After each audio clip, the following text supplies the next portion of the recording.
just look how far we've come in the last year. You'd prompt ChatGPT, and it would give you incorrect answers, and you're just like, this is wrong, what the heck? Fast forward a year, it's basically already starting to change how you do things. The goal is to understand that change so that we can all get to a global maxima, not only for our own careers, but also for our companies.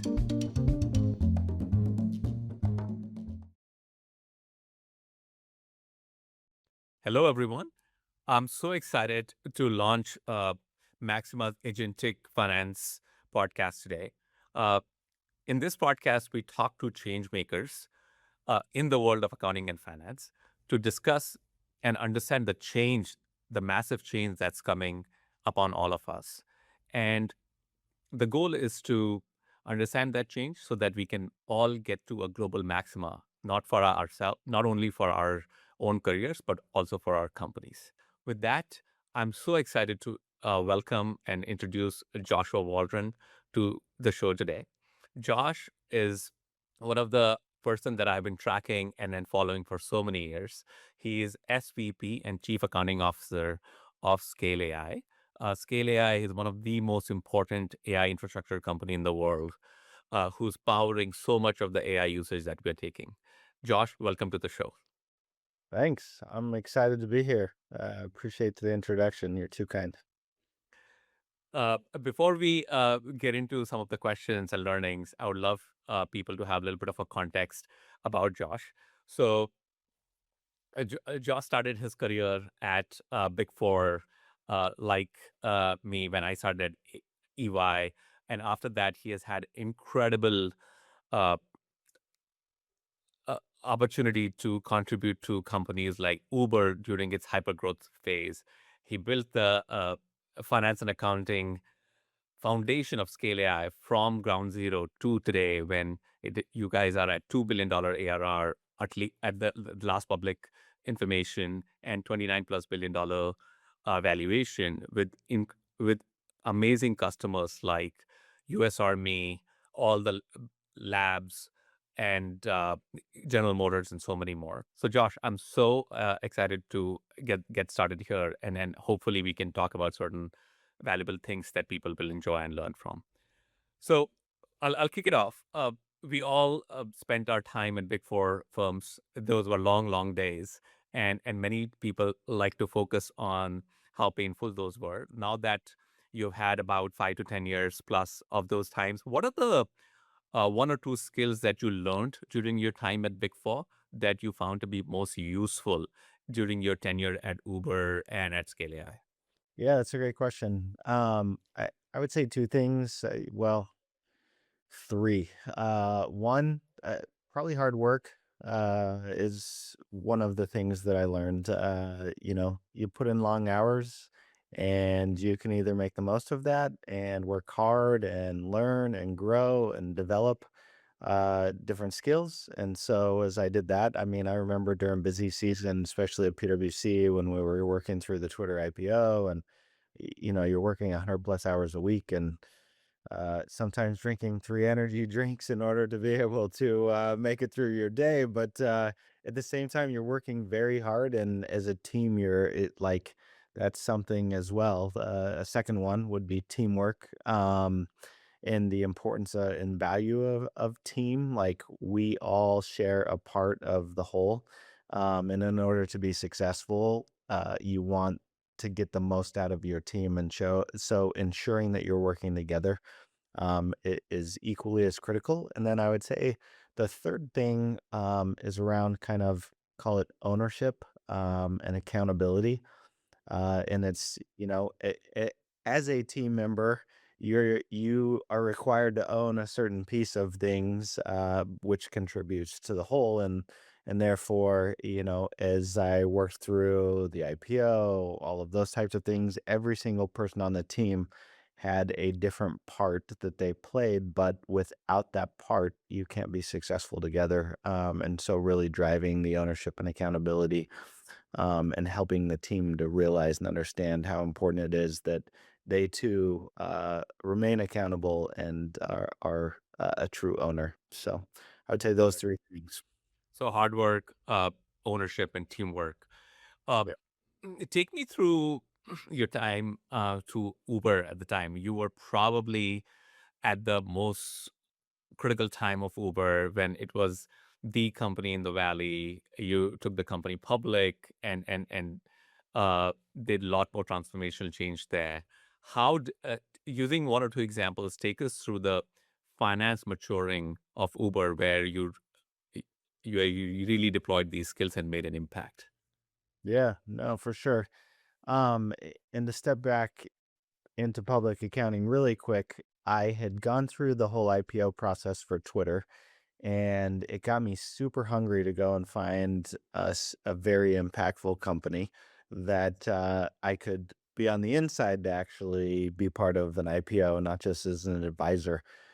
Because I thought it was such an amazing experience and had learned so much from that. And so was able to get myself into Uber, luckily. Thought it was an amazing product and just everything aligned to be able to ultimately report into the accounting team there.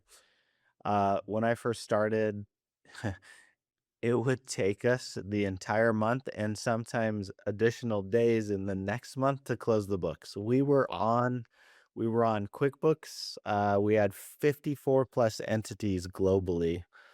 And so 5 of them were in QuickBooks. We had Exact Online, which was a European product. I would call it similar to QuickBooks. We would pull down all of our trial balances. We would put it into an Excel schedule. We would run our, like, basically a manual revalue translation process in Excel. And then we would move to the consolidation in Excel as well In because Excel. QuickBooks couldn't do a consolidation basically properly at the time. And so everything was done in Excel and it took forever. You know, it'd take a 2 days. No, it was 3 days at least to work through just the consolidation process in Excel. We got to a point as well when we were growing or in that hyper growth mode where QuickBooks would break for us because we were trying to put so many different transactions. And so we would have to manually work through stuff as well at that point. So it got to a place where we had to, choose a different option. We went with Oracle and we implemented basically we got consultants. They said, "Oh, you should do this in 18 months in order to do it properly." Said, "Okay, let's do it in 6 months." Wow. And that was kind of the Uber motto, like, why not faster? And so we basically brought in a ton of consultants in order to help us extract data out of QuickBooks, put it into Oracle. Um, and I still remember some of those late nights working with the team. They were in San Francisco, and so they'd just go home to their places. And at times, I slept on the couch there just to keep things going and making sure that we could accomplish everything. And so one kind of funny story was, it was like 3 in the morning, and I'm like, "Okay, time to at least take a break, refocus. I'm gonna go lay down on the couch in this, like, it was essentially like a quiet room." But little did I know, the, lights in the quiet room were connected to the outside, and so every time a security guard would come through, all the lights on would, like, pop on, and so I'm, like, dead asleep, and all of a sudden, all the lights come on because, the security guard keeps on lapping through the building, you know? Oh, it was the most painful. I'm just trying to get a little bit of sleep so that I could be fresh for the morning and, scrappy. Everyone's a little scrappy in those startups, so you don't wanna go spend on a hotel, and so Right. the couch did, but man, it was brutal some of those days when you're just, hustling and trying to, make it all work and come together. It was, something I will never, ever forget. Needless to say, we did it in 6 months, Wow. and that was, because of the team and all the team effort. We flew in people from Amsterdam, all over, and the whole team just a combined effort and got it done, and it was definitely a success, and we were actually able to consolidate in Oracle instead of manually after that. It was amazing. Wow. Wow. back to this theme that you mentioned about just insane hard work that you probably picked at Big Four and just everyone coming together to make things work. Uh, Talking about continuing on that theme, we've been working closely with Scale AI, and one thing for the last 1 year that I have personally observed in your team is this concept of elevating the finance org. Unlike most finance orgs in the world, your team doesn't just count beans. I think you publicly mentioned that. I don't want our team to just be bean counters, and uh, we don't have to get into the details, but obviously, Scale AI is sort of one of the most iconic companies out there, and especially in 2025, when it was in the middle of so much attention from Meta and everybody else. Tell us uh, through using some examples as to how your team specifically contributes to these strategic initiatives inside inside the company, where it's not just recording what happened in the past, but really moving the ball forward. Uh, Whether it comes to landing new customers or making the business better or creating incremental shareholder value.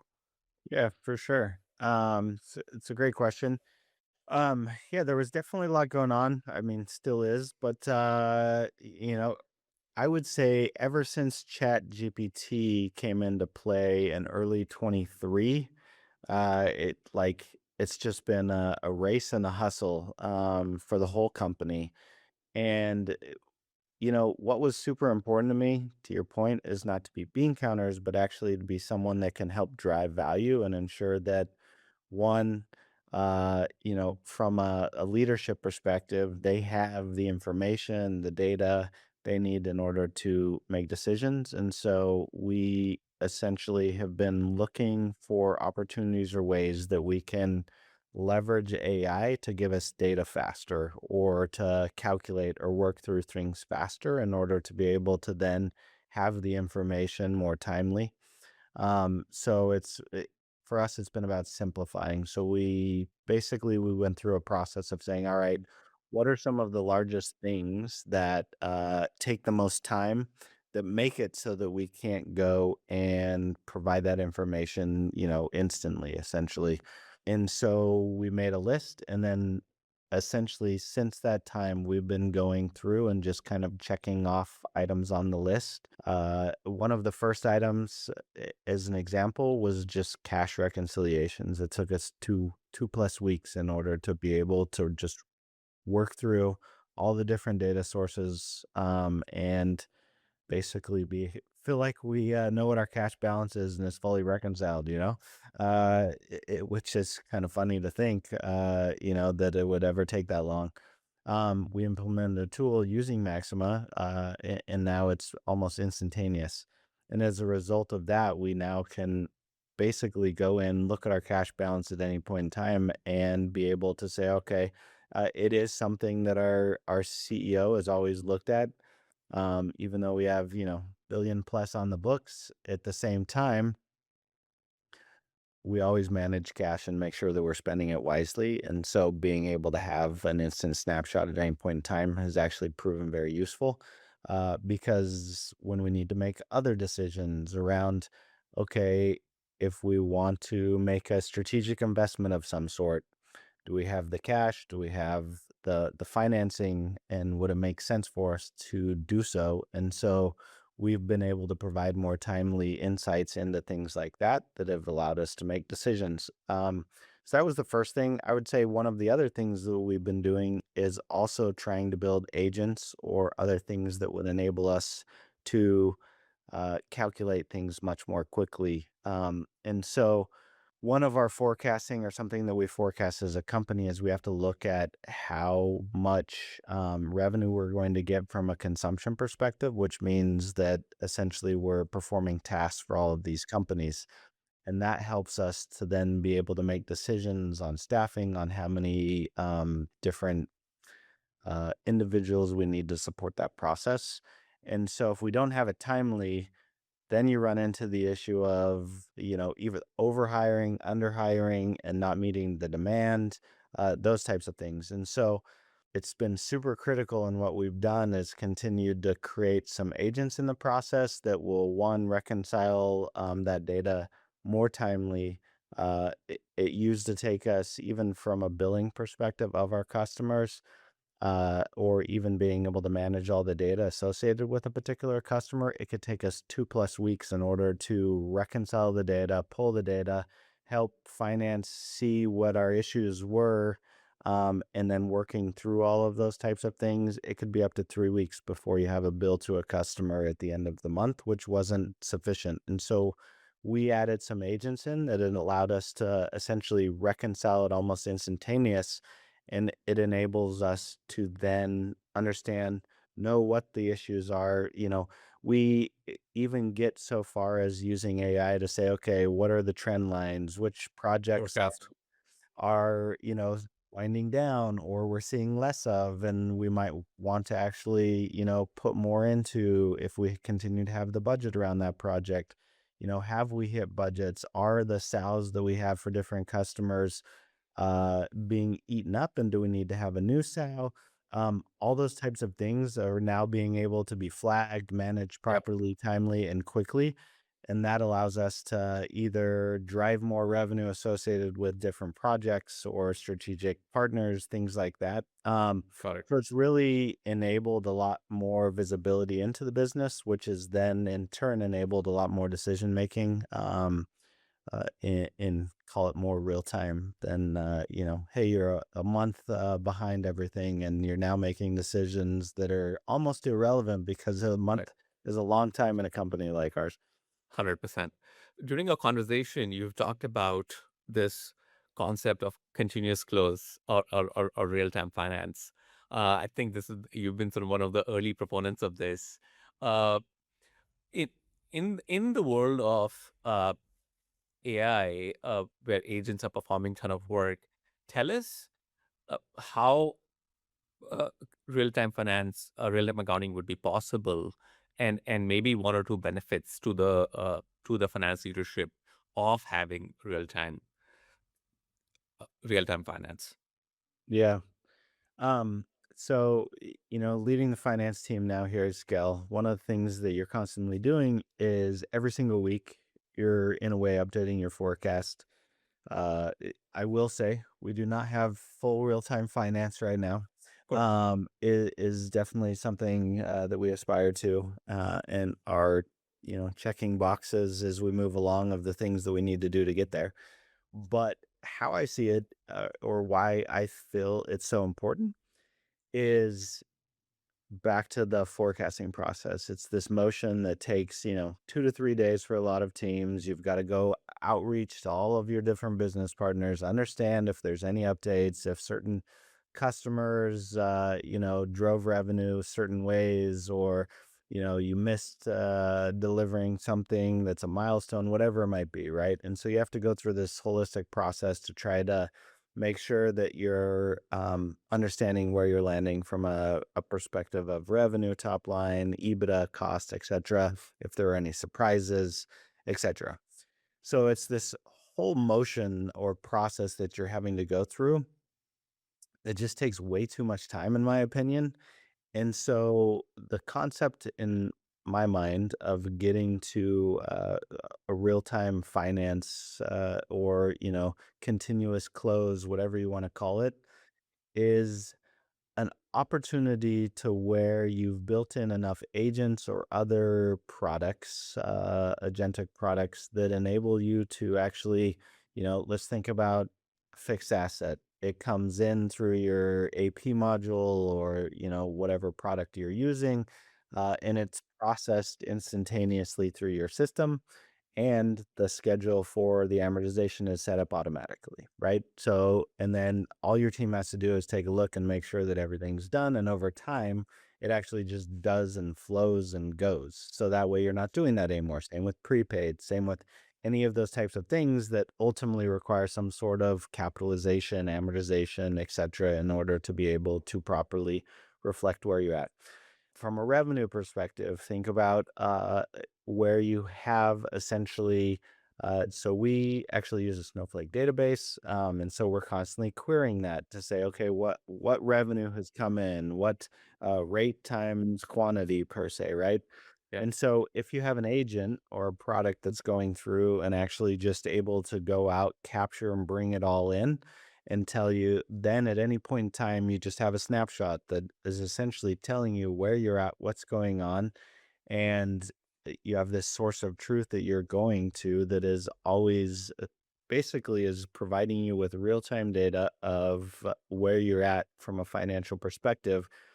It allows you to make decisions like on the fly, right? And so getting to that area or that um, call it continuous close, Yeah. enables you to reduce the time that I'm spending on all of my finance things because I already know where I'm at because I have a number at any point in time that is pretty dang accurate. And then from a close perspective, think about, when you have SEC reporting requirements or things like that, right? And you have to get the financials out. You have to get everything closed in order to then prepare the financials. If I can have it closed every single day, and just have an instantaneous number, then that becomes more of a very easy motion that I'm doing in order to ensure that I have, the public financial information, et cetera, because it's already ready. And Yeah. so to me, I do believe we can get to a place where it's call it a continuous close or just a number that we have that will enable us to make decisions more timely.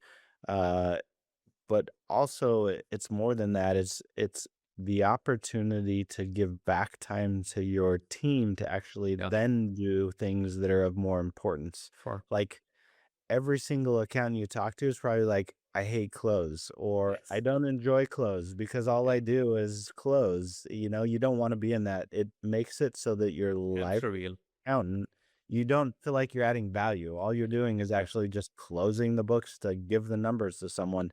And so you don't want to be in that position.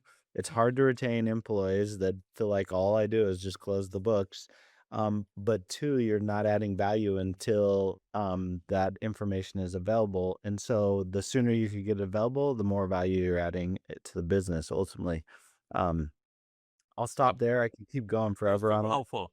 Yeah, I know you're very passionate about uh, continuous close and real-time accounting. That's real-time accounting is sort of the core of our value prop that we deliver. So 100% agree with you. I remember talking to one of the public company CFO about this topic as to why it's so important, and he put it very eloquently. Said, "Look, I'm driving a plane in a hurricane. You know, the world is changing. I have tariffs. I have GPU costs. I have competitors, and you are giving me a weather report from yesterday. That whatever you gave me from or last month, or last month. Yeah, yeah, exactly. It's totally useless for me. Awesome. So let's dive deeper into impact of AI.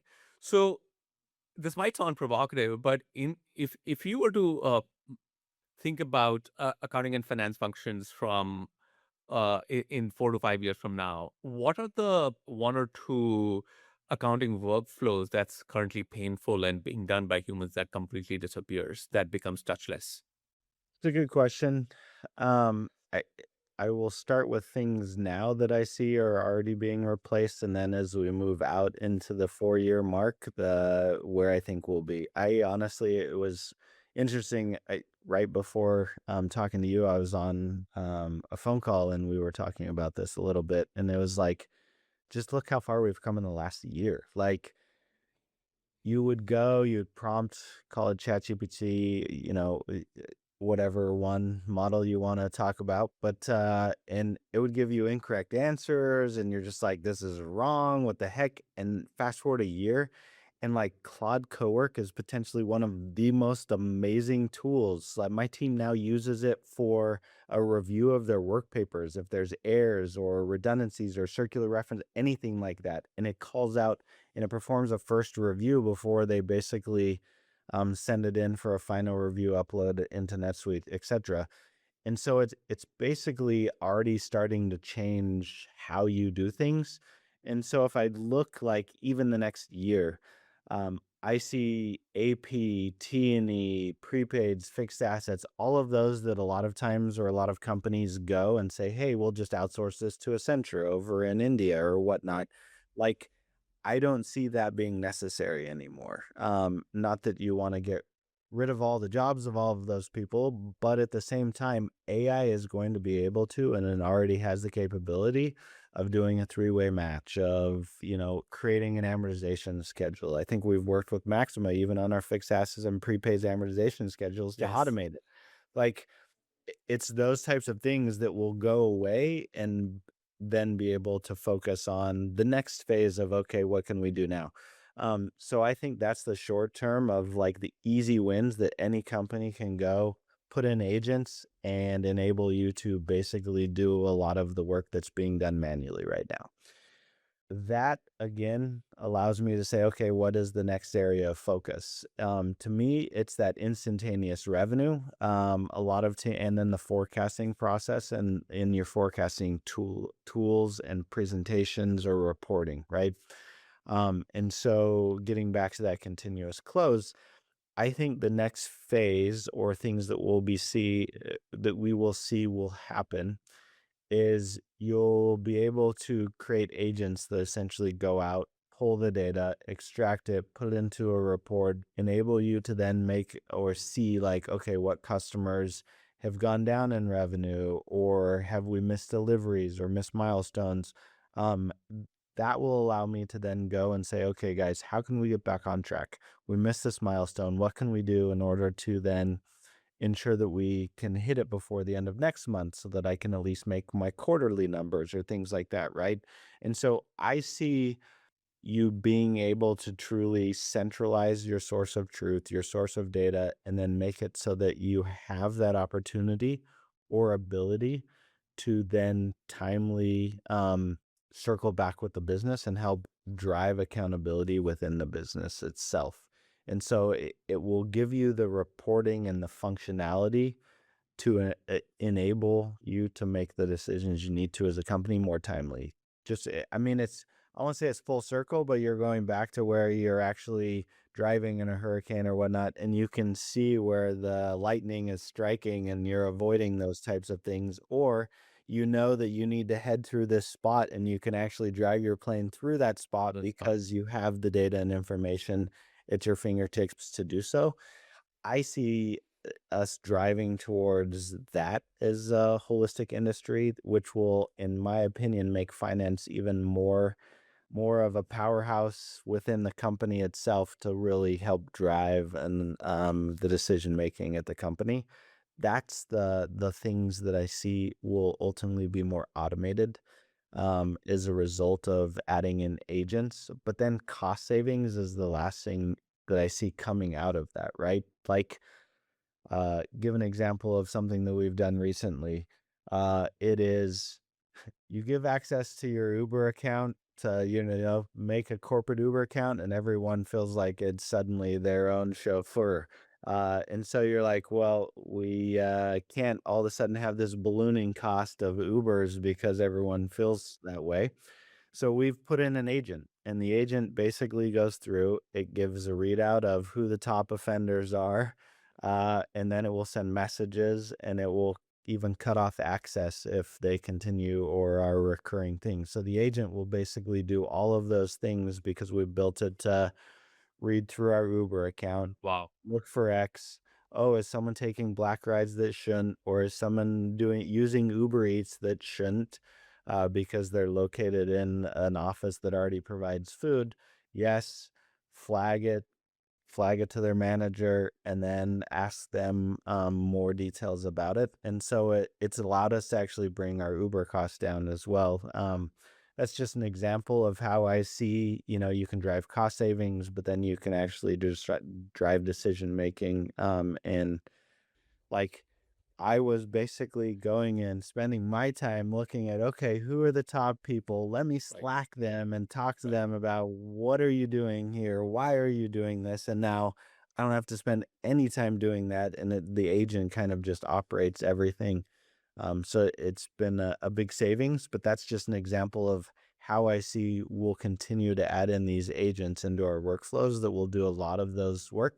And now I'm able to focus on, okay, let's look at our revenue targets and see what we need to do in order to ensure that as a business we can hit those and what are some gives, takes, that we need to do in order to do that. So Wow, it's changed my focus or allowed me to adjust my focus as a result of those agents. And so that will evolve. that's like literally cash in the bank for the company. Amazing. So shifting gears a little bit, Scale AI specializes a lot in human in the loop systems, for training, evaluation, for data infrastructure. Uh, how do you think AI in finance will work in the same way, where agents are performing all the work, and yet you need human in the loop in certain critical functions, or do you think there's a future where everything becomes completely touchless? Good question. Um, that's really asking me to look into my crystal ball. I do think that for certain, I guess to step back, as an auditor, you usually go and say, okay, what are my high risk areas? What are the areas that I know I need to focus on? And what are the areas that I can be like, eh, it's okay if I light touch and then call it good. I would say it will still continue to be similar to that approach where it's I see. like, hey, revenue, I will get my revenue numbers from an agent or from, a software product or an AI software product, or so. And then I will probably still do high level analysis or that will be done for me, but then I'll be looking at that to look at Mhm. trend, things like that, and then potentially still doing a test of one or two to ensure that everything's flowing properly, it's calculating properly, etc. So in my opinion, for your higher risk areas, you'll still have the human in the loop. Um, but things where it's low risk and it doesn't really matter as much, I think you'll probably be relying for the most part, and you'll have built-in controls to basically get you comfortable that everything that it is outputting is correct. So that way you can have more full reliance on your systems and your agents that are doing things for you. I think we'll get there, but I do think those high risk areas you'll always want something there. Maybe 10, 15 years from now, we don't even exist anymore in I finance know. and Yeah. AI's taken over, but foreseeable future, For not sure, yet. sure. Gotcha, gotcha. I agree. Um, cool. So there is we are hearing of stories from Coinbase, from Square, and others where companies want to redesign their entire org with kind of the AI at the center of it. If there's a new CFO, and that person wants to design their finance org today with AI at the center of it, how do you think the new org design looks in the world of AI? Uh, that's a great question that I have not really thought of. I guess I've always been more agent thought process.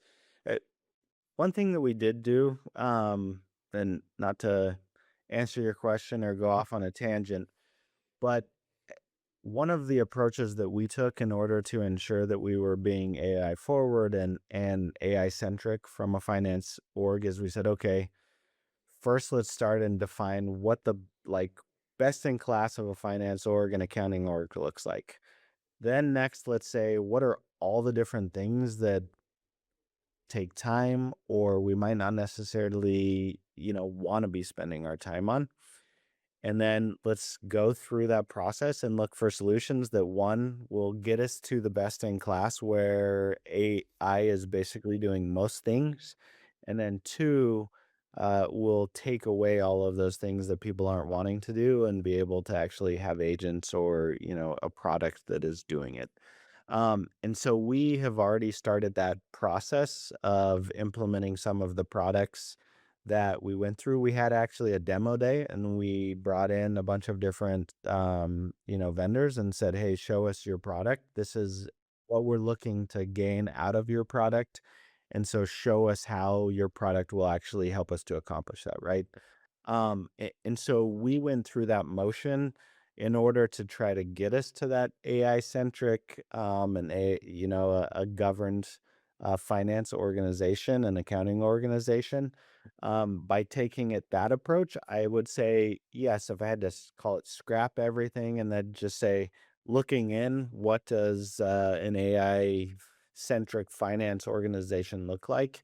You would probably start with some key AI products that would be able to, you know, thinking of like a pigment or something like that is a finance product Yeah. that's very AI centric and, can add agents.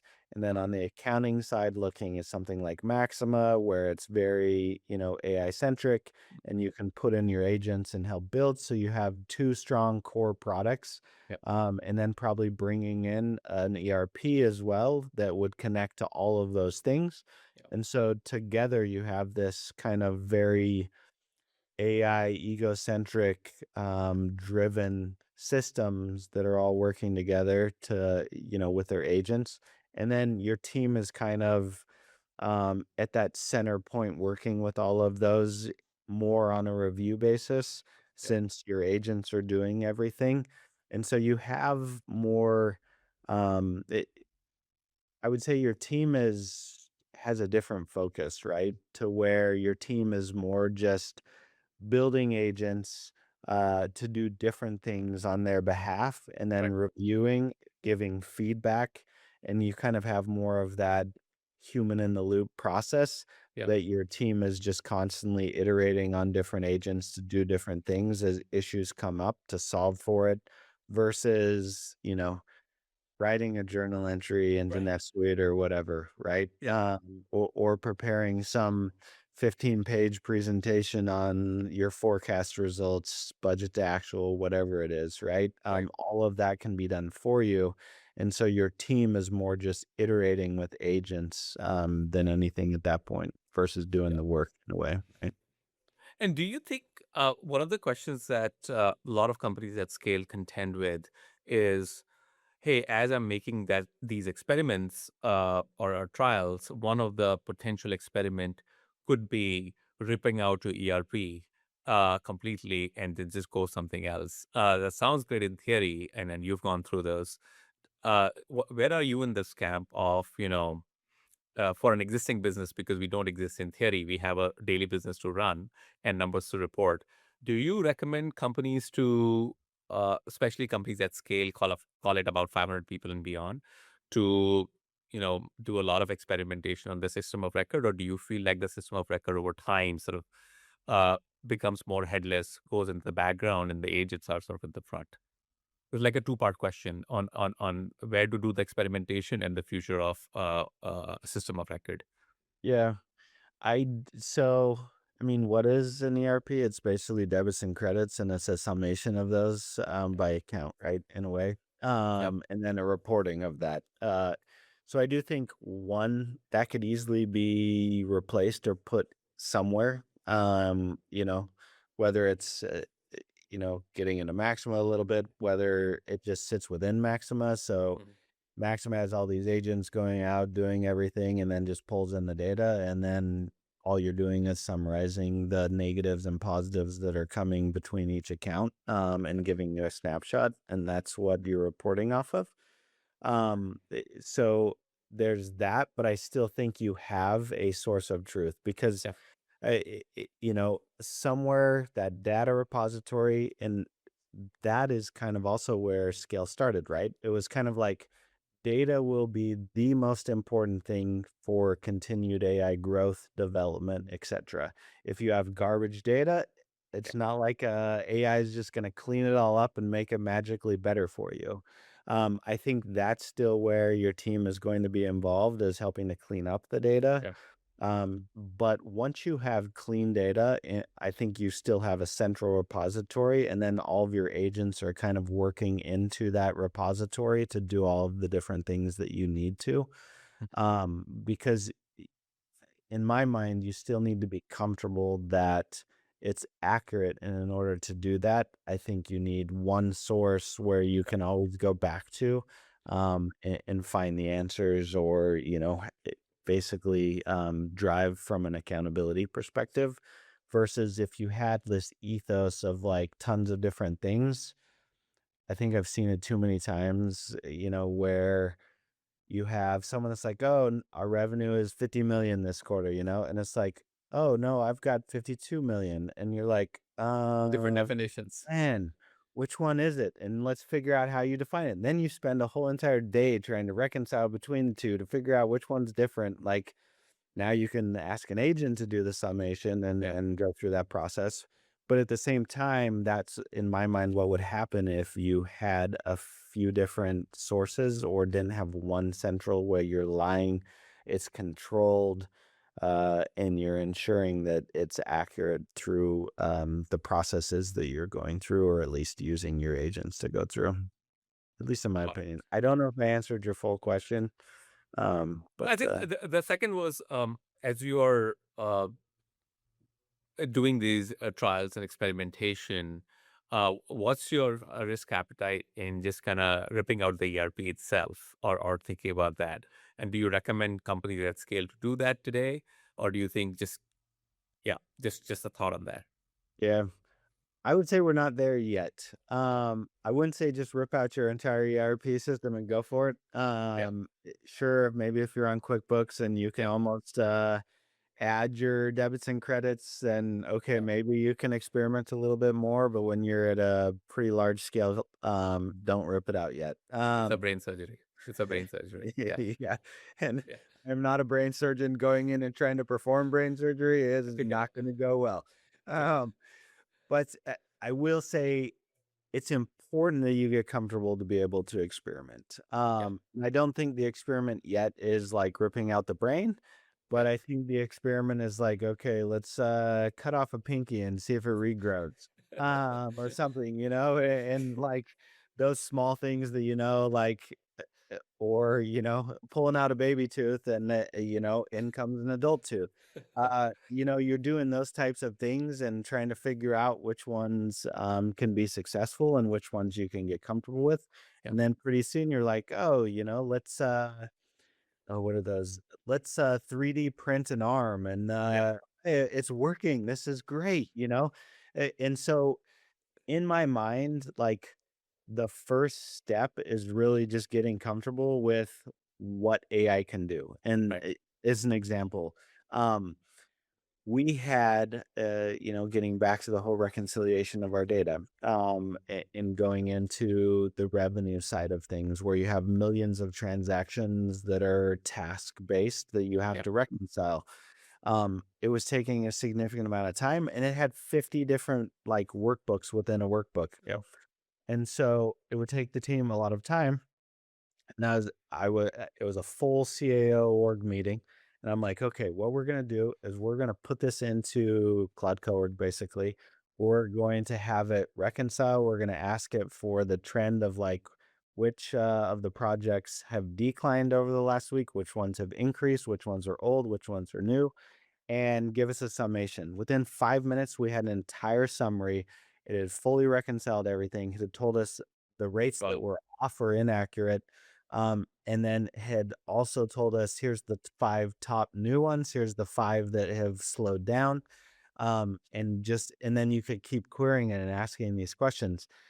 I think everyone in the entire team was just like almost jaw drop, Jaw like, draw. holy cow, like that is amazing.